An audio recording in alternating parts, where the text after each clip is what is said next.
السلام عليكم ورحمة الله وبركاته. رب اشرح لي صدري ويسر لي أمري واحلل عقدة من لساني يفقهوا قولي. الحمد لله رب العالمين، الصلاة والسلام على سيد المرسلين وعلى آله وصحبه أجمعين. أما بعد، فقد قال الله سبحانه وتعالى في القرآن العظيم والفرقان المجيد: واعبدوا الله ما لكم من إله غيره. وقال تعالى: وما أسألكم عليه من أجر إن أجري إلا على الله. وقال رسول الله صلى الله عليه وسلم: يسروا ولا تعسروا وبشروا ولا تنفروا، أو كما قال صلى الله عليه وسلم. அன்புமிக்க அருமை பெரியோர்களே, அன்பார்ந்த அருமை சகோதரர்களே, தீனுல் இஸ்லாத்தை ஏற்றிருக்கின்ற முஸ்லீம்கள் அந்த இஸ்லாத்திற்கு செய்ய வேண்டிய கடமைகளில் அதிமுக்கியமான ஒரு கடமை அந்த தீனின் பக்கம் மக்களுக்கு அழைப்பு கொடுக்க வேண்டும். ஆம், அழைப்பு கொடுக்கின்ற பணியை பற்றி இஸ்லாத்தின் பக்கம் அழைப்பு கொடுத்தல், இஸ்லாத்தின் பக்கம் அழைப்பது என்ற தாவா என்ற பணி, தாவத்தி என்ற பணி எத்தனை பரந்த அர்த்தத்தை கொண்டது, விரிந்த களத்தை உட்கொண்டது என்பதை நேற்றைய தினம் நாம் பார்த்தோம். அத்தோடு யார் தாவாவுடைய தாவத்தினுடைய இந்த பணியில் ஈடுபடுகின்றார்களோ அவர்கள் 5 வகையான ஒழுக்கங்களை கடைபிடிக்க வேண்டும் என்றும் நாம் பார்த்தோம். அதிலே முதன்மையான ஒழுக்கம் இஹ்லாஸ், அல்லாஹ்வுக்காக என்று பரிசுத்தமான எண்ணத்தோடு இந்த பணியை அவர் செய்ய வேண்டும். உலக ஆதாயத்தையோ பேர் புகழ் பாராட்டு விளம்பரம் போன்ற எந்த ஒன்றையும் அவர் நோக்கமாக கொள்ளக்கூடாது. 2, எதன் பக்கம் அவர் அழைக்கின்றாரோ அதற்கு அவரே நடமாடுகின்ற முன்மாதிரியாக திகழ வேண்டும். ஒருவர் தொழுகையின் பக்கம் அழைப்பு கொடுக்கின்றார் என்றால் அவர் முதலிலே தொழுகையாளியாக இருக்க வேண்டும். ஒருவர் நீதி நேர்மையின் பக்கம் அழைப்பு கொடுத்தால் அவர் நீதியாளராக நேர்மை மிக்கவராக இருக்க வேண்டும். மொத்தத்தில் நாம் எந்த ஒன்றன் பக்கம் அடுத்தவர்களுக்கு அழைப்பு கொடுக்கின்றோமோ அந்த ஒன்றை நம் வாழ்க்கையில் கடைபிடிக்கின்ற அவர்களுக்கு முன்மாதிரியாக நாம் திகழ வேண்டும். அப்போதுதான் நாம் செய்கின்ற அந்த அழைப்பு, நாம் கொடுக்கின்ற அந்த தாவத்து சம்பந்தப்பட்ட நபரிடத்தில் நல்ல ஒரு தாக்கத்தையும் நல்ல விளைவையும் ஏற்படுத்தும். அன்புக்குள்ளே இந்த 2ஐயும் பார்த்திருக்கின்றோம். அத்தோடு 3வது, அழைக்கின்ற போது மென்மையான மிருதுவான வழிமுறைகளை நாம் கடைபிடிக்க வேண்டும். அல்லாஹுவின் தூதருக்கு அல்லாஹு ரப்புல் ஆலமீன் நீங்கள் மென்மையாக நடந்து கொள்ளுகின்ற காரணத்தால் தான் இவர்களெல்லாம் உங்களை அணுக்கமாக நெருக்கமாக சூழ்ந்திருக்கின்றார்கள். நீங்கள் கடுமையான வார்த்தை பேசுகின்றவராக கடினமான உள்ளம் படைத்தவராக இருந்திருந்தால் உங்களை விட்டு தெரித்து விலகி ஓடியிருப்பார்கள் என்று அல்லாஹு சொல்லுகின்றான். இந்த 3 விஷயங்களை பற்றி நாம் பார்த்தோம். இன்று தாவத்தினுடைய இந்த பணியில் கடைபிடிக்க வேண்டிய 4வது ஒழுக்கத்தை பற்றி நாம் சிந்தித்து பார்ப்போம்.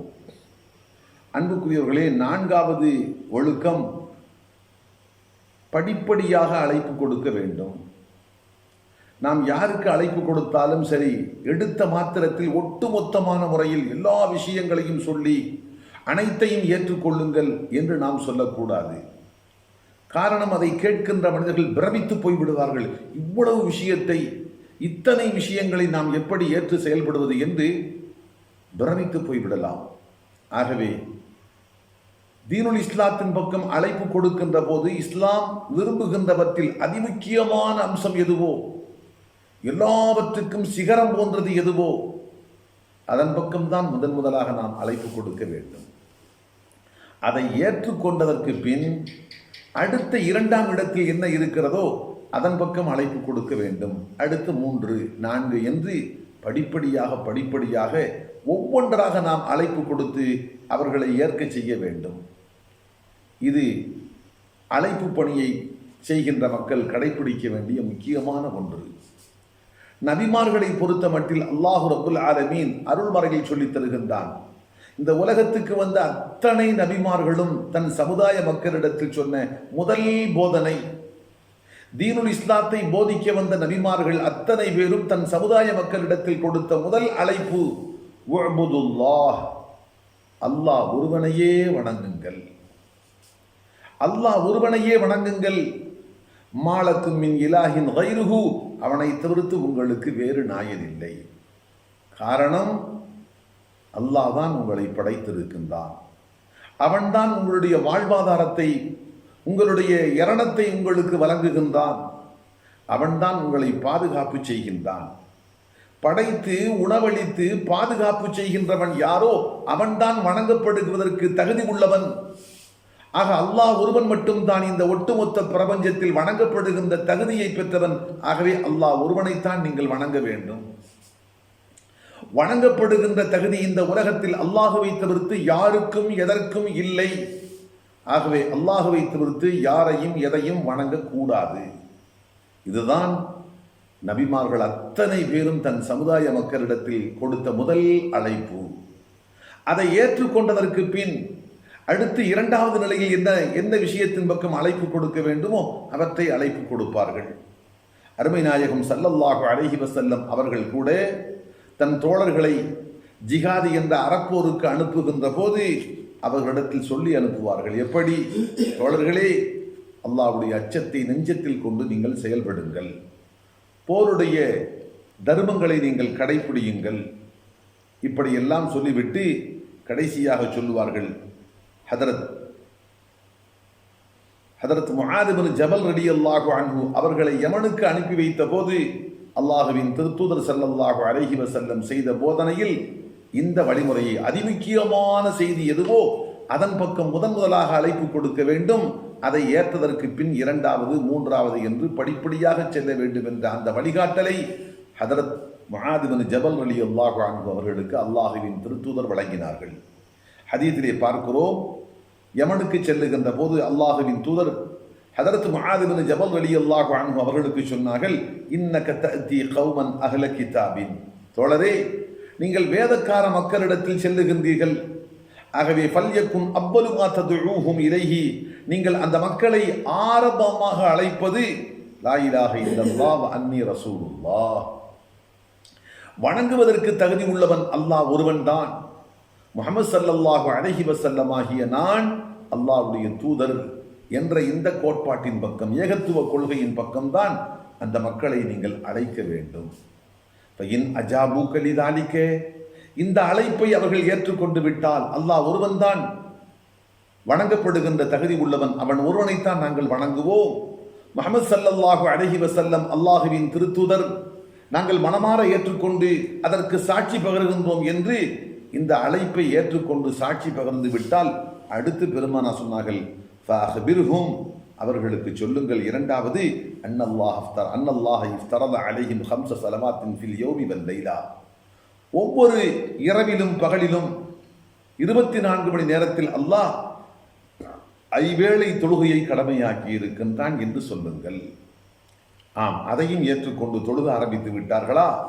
அடுத்து சொல்லுங்கள், அல்லாஹ் உங்களுடைய செல்வத்தில் செல்வந்தர்களிடமிருந்து பெற்று ஏழைகளுக்கு பிரித்து கொடுக்க வேண்டும் என்று ஜக்காத்து என்ற ஒரு பொருளாதார கடமையை ஏற்படுத்தி இருக்கின்றான் என்று சொல்லுங்கள்.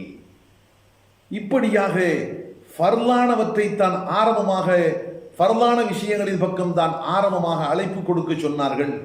அந்த ஃபர்லான விஷயங்களிலேயும் அல்லாஹ் ஒருவனைத்தான் வணங்க வேண்டும் என்ற அதைத்தான் முதன்மைப்படுத்தினார்கள். அதற்கடுத்து தொழுகை, ஜக்காத்து, நோன்பு, ஹஜ்ஜி என்று அல்லாஹுவின் திருத்தூதர் ஸல்லல்லாஹு அலைஹி வஸல்லம் படிப்படியாக அந்த மக்களை அழைத்து சொன்னார்கள்.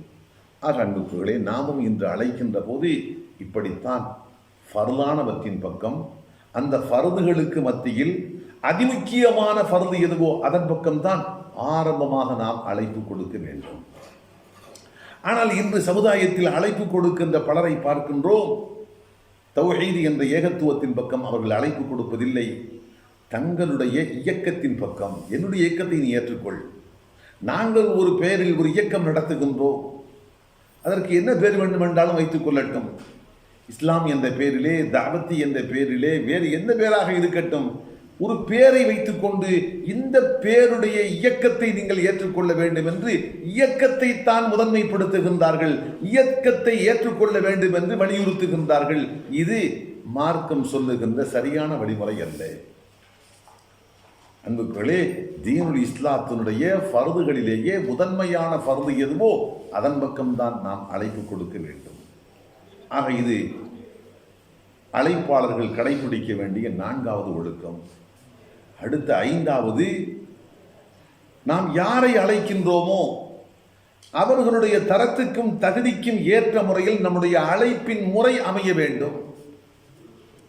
பெரிய அறிவாளி, பண்பட்ட மக்கள், நாகரிகம் மிக்கவர்கள், கல்வியிலே சிறந்து விளங்குகின்ற மக்கள், அவர்களிடத்தில் சென்று தீனுல் இஸ்லாத்தின் பக்கம் அழைப்பு கொடுக்கின்ற போது அவர்களுடைய தரத்துக்கு ஏற்ற முறையில் அழைப்பு கொடுக்க வேண்டும். ஆனால் அதற்கு மாற்றமாக படிப்பறிவில்லாத சாமானிய மக்களிடத்தில் அழைப்பு கொடுக்கின்றோம் இஸ்லாத்தின் பக்கம். அப்படியா? அவர்களுக்கு எப்படி சொன்னால் புரிந்து கொள்வார்களோ, எப்படி சொன்னால் ஏற்றுக்கொள்வார்களோ அந்த முறையில் அவர்களுடைய தரத்துக்கும் தகுதிக்கும் ஏற்ற முறையில் நம்முடைய அழைப்பின் பாணி அமைப்பு அமைய வேண்டும். ஒரு பெருநகரத்தில் வசிக்கின்ற ஒரு குடிமகன், அவனுக்கு சொல்லுகின்ற விதம் ஒரு விதமாக இருக்க வேண்டும். பாழும் பட்டிக்காடு ஒரு கிராமத்தில் வசிக்கக்கூடிய மனிதன், சாதாரண ஒரு கிராமவாசி, அவனுக்கு இஸ்லாத்தின் பக்கம் அழைப்பு கொடுக்கின்ற போது பட்டணத்தானுக்கு எப்படி கொடுத்தோமோ அப்படி கொடுக்கக்கூடாது. இவனுக்கு எப்படி சொல்ல வேண்டுமோ அப்படித்தான் சொல்ல வேண்டும். அதே போன்று படித்து பட்டம் பெற்ற ஒரு மூதறிஞருக்கு அழைப்பு கொடுக்கின்றோம், அவருக்கு கொடுக்கின்ற விதம் ஒரு விதமாக இருக்க வேண்டும். இப்போதுதான் படிப்பையே துவங்கி இருக்கின்றான், ஆரம்ப மாணவன், அவனுக்கு அழைப்பு கொடுக்கின்ற போது அவனுக்கு எப்படி கொடுக்க வேண்டுமோ அப்படித்தான் அவனுக்கு அழைப்பு கொடுக்க வேண்டும். கல்வியில் கரை கண்ட ஞானிக்கு எப்படி சொல்லுவோமோ அதே போன்று ஆரம்ப மாணவனுக்கு சொல்லக்கூடாது. ஆரம்ப மாணவனுக்கு எப்படி கிளிப்பிள்ளைக்கு சொல்வதை போன்று சொல்வோமோ அதே போன்று பண்பட்ட பேரறிஞருக்கு கரை கண்ட ஞானிக்கு நாம் சொல்லக்கூடாது. ஆக அழைப்பு கொடுப்பது யாருக்கு கொடுக்கின்றோம், அவருடைய தகுதியும் தரமும் என்ன என்பதை அடிப்படையாக கொண்டு நாம் அழைக்கக்கூடிய பாணி வித்தியாசப்பட வேண்டும், அழைக்கக்கூடிய அமைப்புகள் வித்தியாசப்பட வேண்டும். அதே போன்று சொல்றதை பார்க்கலாம். நாம் சொல்லுகின்ற போது ஏற்றுக்கொள்ளுகின்ற மனநிலையோடு ஒருவர் கேட்பார், அவரிடத்தில் சொல்ல வேண்டிய முறை ஒன்று. இன்னொன்று, நாம் எதை சொன்னாலும் சரி நம்மிடத்தில் எதிர்வாதம் பேசுவார், எதிர்கேள்வி கேட்பார். இப்படிப்பட்ட மனப்பான்மை அவரிடத்தில் ஏற்றுக்கொள்ளுகின்ற மனிதனுக்கு எப்படி சொல்லுவோமோ அது போன்று இவருக்கு சொல்ல முடியாது. இவருக்கு எதிர்கேள்வி கேட்பார், விவாதம் பண்ணுவார், மறுதளிப்பார். அப்படிப்பட்ட இவரிடத்தில் பேசுகின்ற போது அதற்கு ஏற்ற ஒரு முறையில் அவரை ஏற்றுக்கொள்ள செய்வதற்கு எப்படி அவருக்கு புரியும்படியாக சொல்ல வேண்டும், அந்த முறையை நாம் கடைபிடிக்க வேண்டும். அதே போன்று ஏற்கனவே இஸ்லாத்தின் மீது நல்லெண்ணம் கொண்டிருக்கின்ற சிலர் இருப்பார்கள். அதே போன்று ஏற்கனவே இஸ்லாத்தின் மீது பகைமை கொண்டவர்கள், வெறுப்பெண்ணம், இஸ்லாத்தை பற்றி தவறாக புரிந்து கொண்டு இஸ்லாத்தின் மீது அதிருப்தியான மனப்பான்மையோடு இருப்பார்கள். இருவருக்கும் ஒரே விதமாக அல்ல. ஏற்கனவே இஸ்லாத்தின் அளவுகளை புரிந்து கொண்டு நல்லெண்ணத்தோடு இருக்கின்ற ஒருவரிடத்தில் இஸ்லாத்தை பற்றி நாம் எப்படி அறிமுகப்படுத்தி அழைப்பு கொடுப்போமோ அந்த முறையும், இஸ்லாத்தை பற்றி பிழையாக புரிந்து கொண்டு வெறுப்போடும் அதிருப்தியோடும் இருக்கக்கூடிய ஒரு மனிதனுக்கு இஸ்லாத்தை சொல்லி அழைப்பு கொடுக்கின்ற முறையும் இரண்டும் ஒன்றாக இருக்க முடியாது. இரண்டுக்கு மத்தியில் தலைகீழ் மாற்றம் அமைய வேண்டும். ஆக இப்படியாக இஸ்லாத்தின் பக்கம் அழைப்பு கொடுக்கின்ற ஒருவர் இந்த 5 விஷயங்களை கட்டாயம் பேண வேண்டும். கடைசி விஷயம், அவரவருடைய தகுதிக்கும் தரத்துக்கும் ஏற்ற முறையில் அழைப்பின் பாணி, அழைப்பினுடைய விதம் அமைய வேண்டும். அல்லாஹ் ரப்புல் ஆலமீன் குறிப்பிடுகின்றான், வமன் யுத்தல் ஹிக்மத ஃபகத் ஊதிய கைரன் கசீரா. யாருக்கு ஞானம் கொடுக்கப்பட்டு விட்டதோ அவருக்கு பெரும் பாக்கியம் வழங்கப்பட்டு விட்டது. ஞானம் என்று சொன்னால் யாரிடத்தில் எப்படி பேச வேண்டும், யாருடைய தகுதி என்ன, அவருடைய தகுதிக்கு ஏற்ற முறையில் எப்படி அவருக்கு புரிய வைக்க வேண்டும், அவரிடத்தில் சத்தியத்தை எப்படி எடுத்துச் சொல்ல வேண்டும், எப்படி சொன்னால் இவர் ஏற்றுக்கொள்வார், எப்படி சொன்னால் இவருக்கு அஜீரணமாகிவிடும், அந்த விதத்தை கைவிட்டு விட்டு ஜீரணமாகக்கூடிய மனமாற மனமு வந்து அவர் ஏற்றுக்கொள்ளக்கூடிய அந்த முறையில் அவருக்கு சொல்ல வேண்டும் என்றெல்லாம் தரத்துக்கு ஏற்ற முறையில் பிரித்து யார் யாருக்கு எப்படி சொல்ல வேண்டும் என்ற அந்த பக்குவத்தை புரிந்து கொள்ளுகின்ற ஒரு மனிதனுக்குத்தான் ஹிக்மத்து என்ற ஞானம் கொடுக்கப்பட்டிருக்கிறது என்று நாம் சொல்கிறோம். அந்த ஞானத்தை பெற்றவர் அல்ஹம்துலில்லாஹ் மிகப்பெரிய பாக்கியத்தை பெற்றவர் என்று அல்லாஹ் ரப்புல் ஆலமீன் குறிப்பிடுகின்றார். ஆக அன்புக்குள்ளே சுருக்கமாக இந்த 5ஐயும் மீண்டும் ஞாபகப்படுத்திக் கொள்வோம். தீனுல் இஸ்லாத்தின் பக்கம் நாம் பிற மக்களுக்கு அழைப்பு கொடுக்கின்ற போது இந்த 5 வகையான வழிமுறைகளை, இந்த ஒழுக்கங்களை நாம் கடைபிடிக்க வேண்டும். அழைப்பாளரிடத்தில் இந்த 5 ஒழுக்கங்கள் இருக்க வேண்டும். 1, அப்பழுக்கற்ற முறையில் அல்லாஹ்வுடைய பொருத்தம் ஒன்றை மட்டுமே நாடி அந்த அழைப்பு பணியை செய்ய வேண்டும். 1. 2, எதன் பக்கம் நாம் அழைக்கின்றோமோ அதை நம் வாழ்க்கையில் முதலில் நாம் கடைபிடிக்க வேண்டும். நாம் எதன் பக்கம் அழைக்கின்றோமோ அதற்கு நடமாடுகின்ற நிலைகளனாக, அதை நடைமுறைப்படுத்துகின்ற அதற்கு முன்மாதிரியாக நாம் முதலிலே திகழ வேண்டும். இது 2வது அம்சம். 3வது அம்சம், மென்மையான முறையில், மிருதுவான முறையில் அழைப்பு கொடுக்க வேண்டும். அல்லாஹுவின் திருத்தூதர் ஸல்லல்லாஹு அலைஹி வஸல்லம் ஒவ்வொரு சந்தர்ப்பத்திலேயும் எப்படி நடந்து கொண்டார்கள் என்று பார்த்தால் ஆச்சரியமாக இருக்கிறது. அடுத்தவர் பார்த்துவிட்டு கடுமையான முறையில் கோபம் கொள்வார்கள், பொறுத்து கொள்ள மாட்டார்கள். அது போன்ற சந்தர்ப்பத்தில் கூட அல்லாஹுவின் தூதர் சாந்த குணத்தை வெளிப்படுத்துகின்றார்கள். ரொம்ப சாந்தம். அல்லாஹு அக்பர். ஒருவர் கிராமவாசி வந்தார். மஸ்ஜித் நபவியிலே சிறுநீர் கழிக்க ஆரம்பித்து விட்டார். பள்ளிவாசலுடைய புனிதத்துவம் அவருக்கு புரியவில்லை. பள்ளிவாசலுடைய மகத்துவம் அவருக்கு தெரியவில்லை. ஏதோ எங்கே சாதாரணமாக நாம் சிறுநீர் கழிப்பதை போன்று அல்லாஹ்வுடைய பள்ளியிலும் கழிக்கலாம் என்று கருதி கொண்டு சிறுநீர் கழிக்க ஆரம்பித்து விட்டார். நாலாபுறங்களில் இருந்தும் சஹாபாக்கள் பார்த்துவிட்டு பதைப்பதைப்போடு அவரை மிரட்ட ஆரம்பித்தார்கள். நிறுத்து நிறுத்து என்று. அல்லாஹுவின் தூதர் ஸல்லல்லாஹு அலைஹி வஸல்லம் பார்த்துவிட்டு சொன்னார்கள், தோழர்களே, அவரை மிரட்டாதீர்கள், அவரை அவசரப்படுத்தாதீர்கள், விட்டுவிடுங்கள் என்றார்கள். கடைசி வரைக்கும் அவர் மிரட்டப்படாமல் தன்னுடைய சிறுநீரை முழுமையாக கழித்து முடித்து விட்டார். அதற்கு பின் அந்த தோழரை அழைத்து சொன்னார்கள், அல்லாஹுவின் தூதர், தோழரே, இது அல்லாஹ்வுடைய வணக்கத்துக்காக உள்ள திருத்தலம். இது சிறுநீர் கழிப்பதற்கு பொருத்தமான இடம் அல்ல. இது வணங்குவதற்கு, வணக்கம் செலுத்துவதற்கு உண்டான இடம். ஆகவே இது புனிதமாக பாதுகாக்கப்பட வேண்டும். இந்த இடத்தில் சிறுநீர் கழிக்கக்கூடாது என்று அன்போடு சொல்லிவிட்டு தோழர்களுக்கு சொன்னார்கள், தோழர்களே, வாளியில் தண்ணீரை கொண்டு வாருங்கள், வாளியில் தண்ணீரை கொண்டு வந்து அந்த இடத்தில் ஊற்றி விடுங்கள் என்றார்கள். கொண்டு வந்து ஊற்றப்பட்டது. இடம் சுத்தமாகிவிட்டது. இவர் எந்த அளவுக்கு மனமாற்றத்துக்குள்ளானார் இந்த கிராமவாசி என்று சொன்னால், கடைசியில் துவா செய்கின்றார், அல்லாஹும்ம ரஹம்னி வ முஹம்மதா வலா தர்ஹம் மஅனா அபதா. யா அல்லாஹ், எனக்கும் முஹம்மது அவர்களுக்கும் நீ கருணை காட்டுவாயாக, எங்களோடு வேறு யாரையும் சேர்த்து விடாதே. கிராமவாசி தானே, கிராமவாசி. அவர் அல்லாஹுவின் திருத்தூதருடைய இந்த அழைப்பு முறையால் கவரப்பட்டு போனார். பெருமானார் தன்னிடத்தில் நடந்து கொண்டே மற்றவர்கள் எல்லாம் கோபத்தோடும் ஆவேசத்தோடும் பொங்கி எழுந்த போது அல்லாஹுவின் திருத்தூதர் நிதானத்தோடும் அமைதியோடும் அவரிடத்தில் பேசி, இது பொருத்தமில்லை, இனிமேல் இப்படி செய்யக்கூடாது என்று அன்பான முறையில் அவரிடத்தில் சொன்ன அந்த முறை அவருடைய உள்ளத்தை கொள்ளை கொண்டு விட்டது. அதன் காரணமாக பெருமானாருக்காக துஆ செய்கின்றார். அன்புக்குள்ளே, அவரும் பின்னால் இஸ்லாத்தை ஏற்றுக்கொண்டார் என்று பார்க்கின்றோம். ஆக நாம் செய்கின்ற இந்த அழைப்பு பணி மிருதுவான முறையில், மென்மையான முறையில் அமைய வேண்டும். கடுமையான வார்த்தைகளை கொண்டு அல்லது அவர் கேட்கின்றவர் அதிருப்திப்படும் விதமாக நாம் பேசக்கூடாது. சிலர் சொல்வார்கள், போட்டு உடைக்க வேண்டும் என்று. போட்டு உடைத்தால் உள்ளத்தையும் உடைத்து விடுவோம். போட்டு உடைப்பதென்றால் உள்ளத்தையும் உடைத்து விடுவோம். எவ்வளவு பக்குவமாக அவருடைய பிழையை பக்குவமான முறையில் சுட்டிக்காட்டி, அந்த போக்கு பொருத்தமான போக்கல்ல. உதாரணத்துக்கு வைத்துக் கொள்ளுங்கள், அவரிடம் ஒரு மாற்று சமுதாயத்தை சார்ந்தவர் இருக்கிறார். சொல்கிறோம், நாம் எல்லோரும் மனித சக்திக்கு மேல் ஒரு சக்தி இருப்பதாக ஏற்றுக்கொள்கின்றோம். அதற்கு பேர் தான் கடவுள் என்றோம். அந்த கடவுள் தான் நம்மை படைத்தான், நம்முடைய தேவைகளை எல்லாம் நிறைவேற்றி தருகின்றான், நம்மை பாதுகாப்பு செய்கின்றான். ஆகவே அந்த கடவுளைத்தான் வணங்க வேண்டும் என்று எல்லோரும் ஏற்றுக்கொள்கிறோம். முஸ்லீம்களாக இருக்கட்டும், முஸ்லீம் அல்லாத வேறு எந்த கொள்கை கோட்பாட்டை கொண்டவர்களாக இருக்கட்டும், எல்லோருமே அந்த இறைவனை வணங்க வேண்டும் என்று ஏற்றுக்கொண்டோம். சரி, ஏற்றுக்கொண்டதற்கு பின் செயல் ரீதியாக வணங்குவோம் என்று வருகிற போது முஸ்லீம்கள் அந்த ஏக இறைவனை வணங்குகிறார்கள். மற்றவர்கள் இறைவனால் படைக்கப்பட்டவற்றை வணங்குகிறார்கள். இந்த ஒட்டுமொத்த பிரபஞ்சத்தில் இருப்பது ரெண்டே ரெண்டு. ஒன்று படைத்தவன், இரண்டு அவனால் படைக்கப்பட்டவை. பூமி அவனால் படைக்கப்பட்டது. சூரியன், சந்திரன், தண்ணீர், நெருப்பு, எதுவாக இருக்கட்டும், அல்லாஹ் மட்டும் தான் படைப்பாளன், மற்ற அத்தனையும் அவனால் படைக்கப்பட்டவை.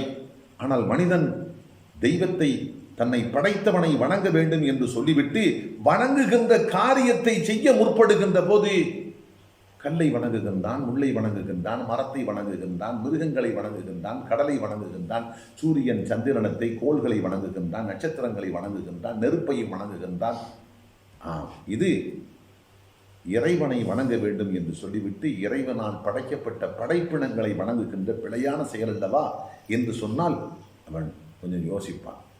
அதை விட்டு நீ கல்லை போய் வணங்குகிறாய், உனக்கு அறிவு இருக்கிறதா, உனக்கு கொஞ்சமாவது புத்தி இருக்கிறதா என்று விதர்ப்பமான முறையில், விகாரப்படுத்துகின்ற முறையில், அவனுடைய போக்குகளை விகாரமான முறையில் சுட்டிக்காட்டும் விதமாக பேசினால் சில போது அவன் அதை ஏற்றுக்கொள்வதற்கு தயங்குவதற்கு வாய்ப்பு இருக்கிறது.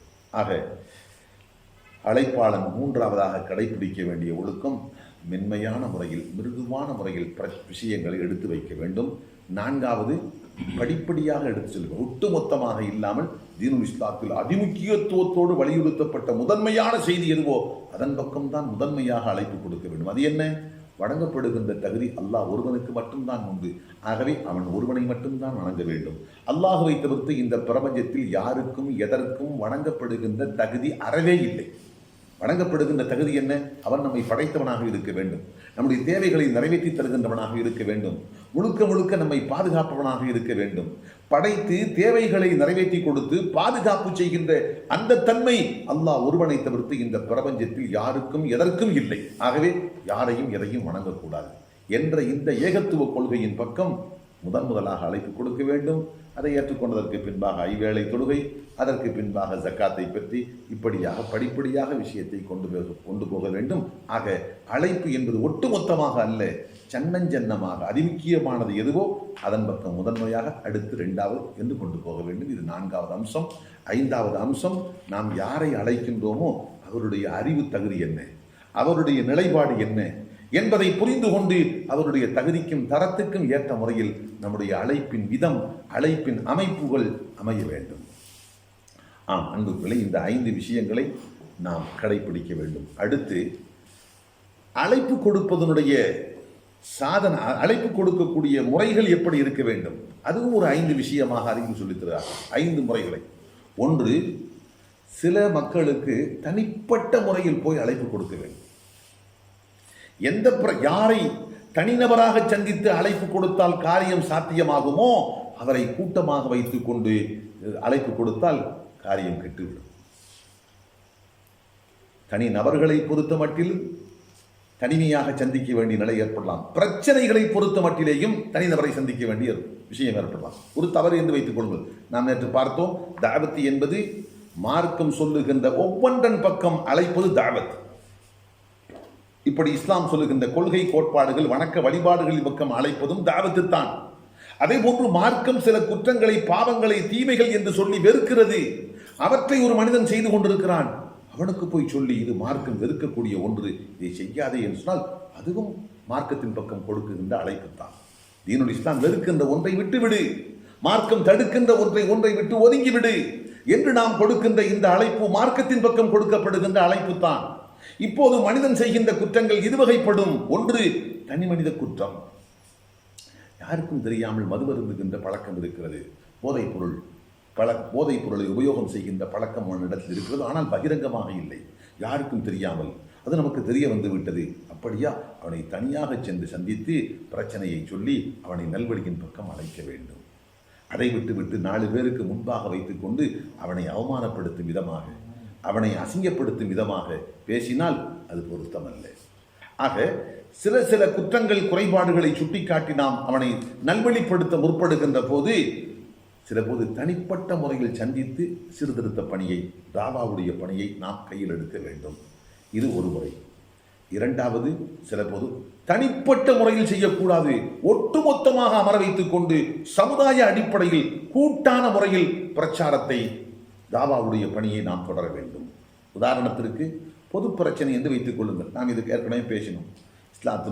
இஸ்லாத்தின் வழிகாட்டலுக்கிணங்க திருமணங்கள் எப்படி நடைபெற வேண்டும், திருமணங்கள் எப்படி நடைபெற வேண்டும், எளிமையான முறையில் நடைபெற வேண்டும், கணவன் கொடுக்க வேண்டிய கடமைகள் என்ன, உணவு கொடுப்பது, உடை கொடுப்பது, தங்குவதற்கு இடம் கொடுப்பது, மனைவி நோய்வாய்ப்பட்டால் மருத்துவம் செய்வது, அடுத்து மனைவியை ஒட்டி பிறக்கின்ற குழந்தைகளுக்கெல்லாம் முழுமையாக இப்படியாக இது போன்ற விஷயங்களுக்கு மாற்றமாக நடக்கிற போது ஒரு ஊரிலே மனைவிக்கு பிள்ளைகளுக்கு உணவு கொடுக்கின்ற பழக்கம் இல்லை, அல்லது இன்னொரு ஊரிலே உடை கொடுக்கின்ற பழக்கம் இல்லை, தங்குவதற்கு இடமளிக்கின்ற பழக்கம் இல்லை, நோய்வாய்ப்பட்டால் மருத்துவம் செய்கின்ற பழக்கம் இல்லை என்று வைத்துக் கொள்வோம். இது தனி ஒரு நபர் சார்ந்த பிரச்சனை அல்ல, ஒரு சமுதாயம் சார்ந்த ஒரு பிரச்சனை. சமூகம் சார்ந்த பிரச்சனை என்று வருகிற போது ஒட்டுமொத்த சமுதாயத்துக்கு முன்பாகத்தான் இந்த செய்தியை எடுத்து வைக்க வேண்டும்.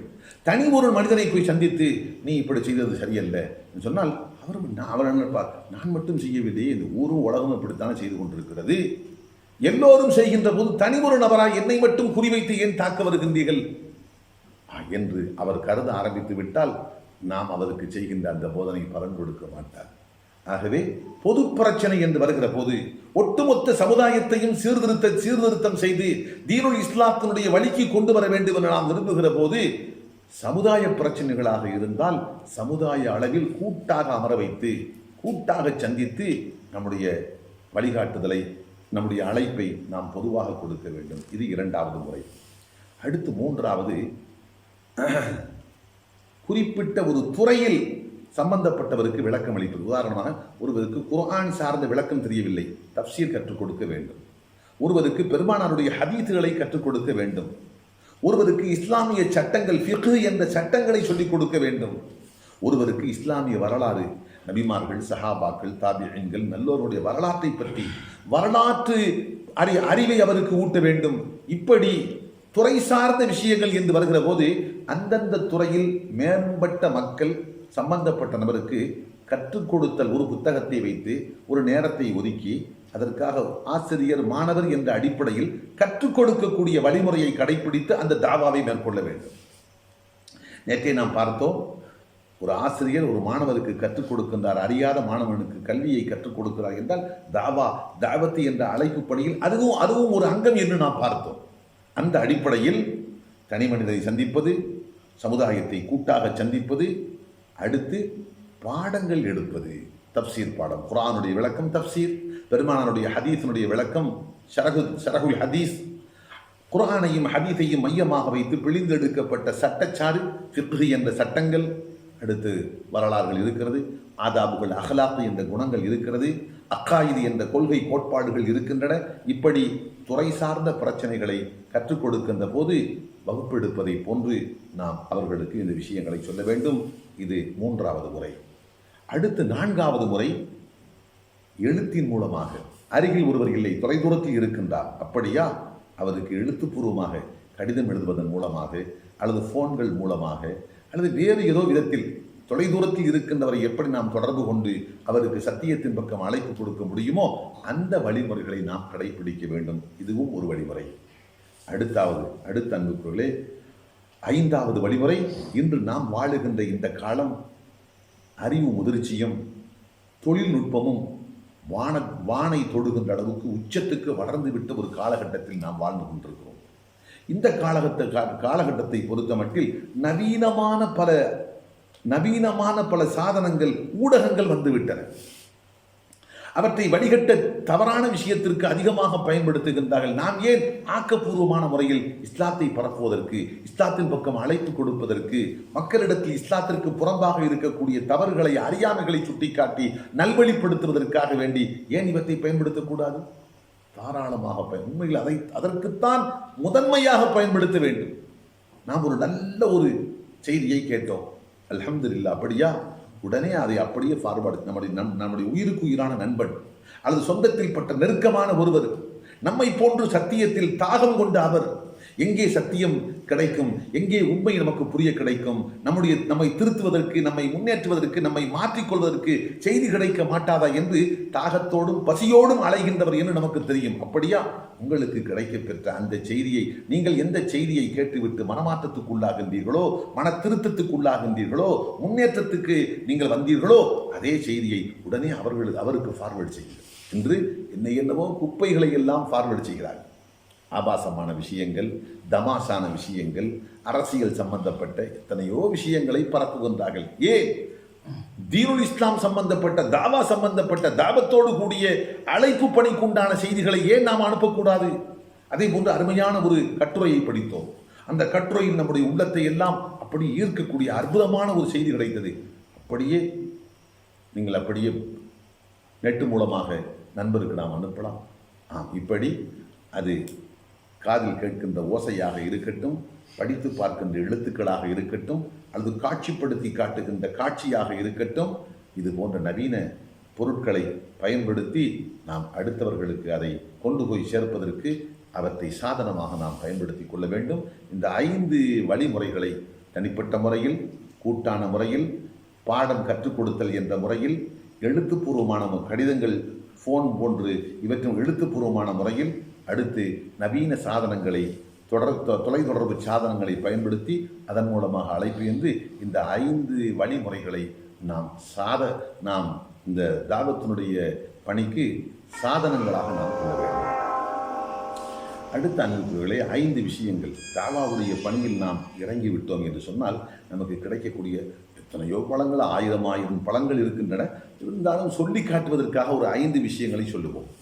முதல் விஷயம், ஒரு மனிதன் எப்போது இஸ்லாத்தின் பக்கம், இஸ்லாம் விரும்புகின்ற ஒன்றன் பக்கம் அடுத்தவருக்கு அழைப்பு கொடுக்க முன்வந்து விட்டாரோ, இவர் நபிமார்களுடைய வாரிசு தொடரில் தன்னை இணைத்துக் கொண்டு விட்டார். ஏன்? உலகத்துக்கு வந்த நபிமார்கள் அத்தனை பேரும் செய்த திருப்பணி என்ன?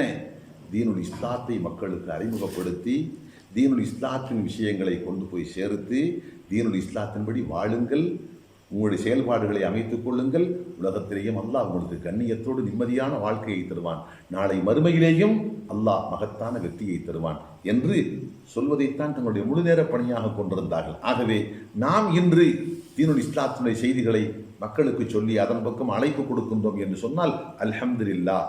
புரிந்தோ புரியாமலோ நபிமார்களுடைய வாரிசுகள் என்ற அந்த வரிசையில் நம்முடைய பேரையும் நாம் நினைத்துக் கொண்டு விட்டோம்.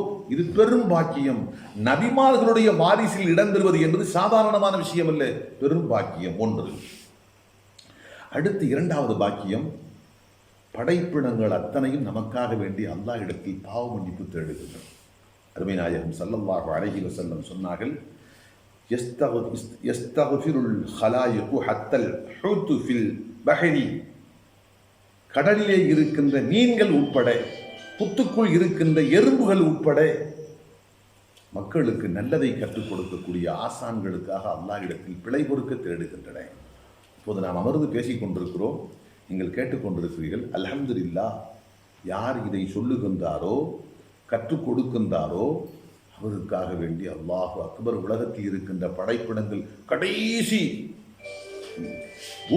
நீருக்குள்ளே கடலுக்குள்ளே வாழுகின்ற மீன் இனங்கள் உட்பட, சாதாரண எறும்புகள் உட்பட அவருக்காக அல்லாஹ் இடத்தில் பிழை பொறுக்க தேடுகின்றன என்று சொன்னால் இது எவ்வளவு பெரிய பாக்கியம். அல்லாஹ். இது நமக்கு கிடைக்கக்கூடிய பாக்கியம். அடுத்து அன்புக்குரியவர்களே, எத்தனை பேருக்கு நாம் அழைப்பு கொடுக்கின்றோமோ அத்தனை பேருடைய கூலி அப்படியே நமக்கு சிந்தாமல் சிதறாமல் வந்து கிடைக்கும்.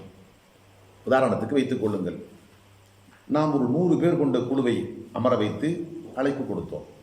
நம்முடைய அழைப்பை 100 பேரும் ஏற்றுக்கொண்டார்கள் வைத்துக் கொள்வார்கள். அல்ஹம்துலில்லாஹ், 100 பேரும் ஏற்றுக்கொண்டார்கள். ஏற்றுக்கொண்ட அந்த நாளில் இருந்து கடைசி மௌத்து வரைக்கும் அவர்கள் வாழ்க்கையில் இந்த மார்க்கத்தை ஏற்றுக்கொண்ட காரணத்தால் என்ன நல்ல காரியங்கள் செய்வார்களோ அத்தனை நன்மைகளும் அவர்களுக்கும் கிடைக்கும். அதே நன்மை அவர்களுக்கு ஒன்றும் குறையாமல் அப்படியே யார் சொல்லிக் கொடுத்தாரோ அவருக்கும் கிடைக்கும்.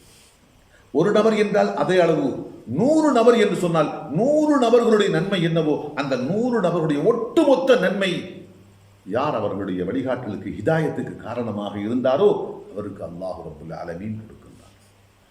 அப்படி என்றால் அல்லாஹ் ரப்புல் ஆலமீன் குர்ஆனிலே குறிப்பிடுகிறான். அருமை நாயகம் ஸல்லல்லாஹு அலைஹி வஸல்லம் அவர்களை பற்றி, இன்னா அஅதைனாகல் கௌசர்.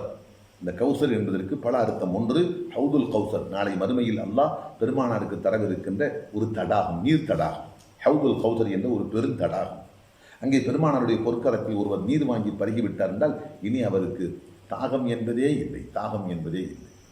அப்படிப்பட்ட நிலையை அடைவார் என்று வருகிறது. அது ஒரு விளக்கம். இன்னொரு விளக்கம், கௌசர் என்று சொன்னால் ஹைருன் கசீர், இந்த உலகத்தில் யாருக்கும் இல்லாத அளவுக்கு அதிகமான நலவுகளை பெறுகிறார்கள். இந்த ஆட்டை நான் நபியே உங்களுக்கு நாம் வழங்கி இருக்கிறோம். அல் கௌசர், யாருக்கும் கிடைக்காத அதிகமான நலவுகளை நாம் உங்களுக்கு கொடுத்திருக்கிறோம். எப்படி எப்படி இன்று நான் 50 பேருக்கு சொல்லி நேர்வழிப்படுத்துகிறேன், இன்னொருவர் 1000 பேருக்கு 1000 பேரை நேர்வழிப்படுத்துகின்றார். இப்படி பலர், இந்த பல ஆசான்களை உருவாக்கி விட்டவர்கள் யார்? எனக்கு மூத்த ஆசான். அவரை உருவாக்கியவர் யார்? இப்படி போனால் கடைசியாக முஹம்மது ரசூலுல்லாஹ் ஸல்லல்லாஹு அலைஹி வஸல்லம் அவர்கள்தான் அருமை சஹாபாக்களை உருவாக்கினார்கள். அருமை சஹாபா பெருமக்கள் தாபிஈன்களை உருவாக்கினார்கள். தாபிஈன்கள் தாபிஈன்களை உருவாக்கினார்கள். அடுத்த தலைமுறை அவர்கள் இப்படியாக இன்றளவும் இனி கியாமத்து நாள் வரைக்கும் இந்த உலகத்தில் மார்க்க அடிப்படையில் நடைபெறுகின்ற ஒவ்வொரு நன்மைக்கும் மூல முதல் காரணம் யார் என்று கேட்டால் முஹம்மது ரசூலுல்லாஹ் ஸல்லல்லாஹு அலைஹி வஸல்லம். அப்ப என் மூலமாக 50 பேர் நேர்வழி பெறுகிற போது எனக்கு 50 பேருடைய கூலி கிடைக்கும் என்று சொன்னால், அல்லாஹு அக்பர், இந்த உலகத்தில் நேர்வழி பெற்ற அத்தனை பேருடைய கூலியும் முஹம்மது ரசூலுல்லாஹ் ஸல்லல்லாஹு அலைஹி வஸல்லம் அவர்களுக்கு போய் சேரும். ஆக அழைப்பு பணியை நாம் மேற்கொள்ளுகின்ற போது எத்தனை பேர் நம்முடைய அழைப்பின் மூலமாக பயனடைந்தார்களோ அவர்களுக்கு கிடைக்கக்கூடிய பலன்கள் அத்தனையும் நமக்கு கிடைக்கும். இது 3வது பாக்கியம். அடுத்து 4வது பாக்கியம் அன்புக்குரியவர்களே. 4வது, நாம் எப்போது அழைப்பு கொடுக்கின்ற நிலைக்கு வந்து விட்டோமோ அழைப்பு கொடுக்கப்படுகின்ற எல்லையை தாண்டி விட்டோம் என்பதற்கு பொருள். அரபியில் சொல்வார்கள், தாஇ என்றால் அழைக்கக்கூடியவன், மதுஉ என்றால் அழைக்கப்படுகின்றவன். ஒரு மனிதன் எப்போது அடுத்தவருக்கு சத்தியத்தின் பக்கம் அழைப்பு கொடுக்கக்கூடிய அழைப்பாளனாக மாறிவிட்டானோ இனி அசத்தியத்தின் பக்கம் அழைக்கின்றவருடைய அழைப்புகளுக்கு இவன் செவிதாழ்த்த மாட்டான். அந்த அசத்தியத்தின் அழைப்புகள் இவனிடத்தில் எந்த பாதிப்பையும் ஏற்படுத்தார். எப்போது சத்தியத்திற்கு அழைப்பு கொடுக்கின்ற அழைப்பாளனாக ஒருவன் மாறிவிட்டான் என்று சொன்னால் அசத்தியத்தினுடைய அழைப்பு இனிமேல் இவனிடத்தில் எந்த பாதிப்பையும் ஏற்படுத்தார். பாருங்கள், நீங்கள் உங்கள் நண்பர்களிடம் சொல்லி பாருங்கள், கூட்டமாக இருக்கிற போது தொழுகைக்குண்டான நேரம் வந்து விட்டது என்று வைத்துக் கொள்ளுங்கள். பாருங்கள், வாங்க சொல்லிவிட்டார்கள், போய் தொழுது விட்டு வந்து பேசுவோம் என்று சொல்லி பிடிவாதமாக இருந்து எத்தனை பேர் வருகிறார்களோ அத்தனை பேரை மட்டுமாவது நான் அழைத்து கொண்டு போவேன், தொழுது விட்டுத்தான் வந்து மறுபடியும் சபையில் நான் பங்கெடுப்பேன் என்று உறுதியாக இருந்து பாருங்கள். நாளைக்கு அதற்கு மாற்றமாக சிலர் இருப்பார்கள்.